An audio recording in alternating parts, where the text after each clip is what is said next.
ساتوی پسرو وینو دا د شهیدانو کور دا د باتورانو کور دا د باتورانو کور دا د باتورانو کور دا د باتورانو کور ساتوی پسرو وینو دا د شهیدانو کور دا د باتورانو کور دا د باتورانو. ننګرهار والی حاجی مولا محمد نعیم اخوند د ګڼ شمېر ولسوالیو قومي مشرانو علما کرامو او ځوانانو سره د بیلابیلو مسایلو او حقوقي ستونزو اورېدلو په موخه ولیدل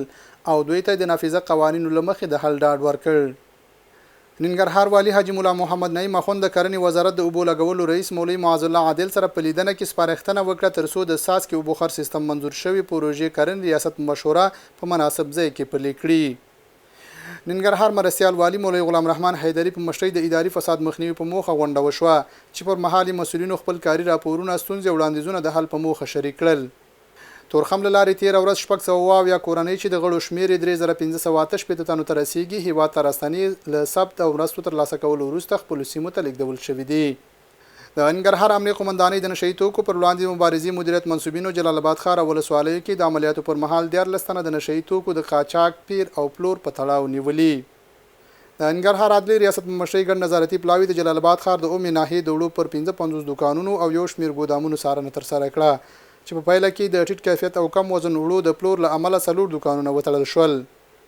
ننګرهار کې د تازه میوو سوداګر وایي د بازارونو د بدلون له امله اوس هڅه کوي خپلې میوې د پاکستان پر ځای منځنۍ اسیا او عربي هیوادونو ته صادرې کړي. دوی وایي که څه هم پخوا د تازه میوو ډېره برخه د تورخم او یو شمېر نورو بندرونو له لارې پاکستان ته صادرېده خو اوس د بدیلو لارو او نویو بازارونو په موندلو سره د دوی سوداګري روانه ده او د پاکستان سره د لارو بندښتې پر صادراتو د پام وړ منفي اغېز نه دی کړی. جلالاباد ښاروالي مسؤلینو د روان 1415 مالي کال لومړۍ ربع کې د عوایدو د ډېروالي خبر ورکوي. د مسؤلینو په خبره د تیر 1404 مالي کال لومړۍ 3 میاشتو پرتله د روان مالي کال لومړۍ ربع کې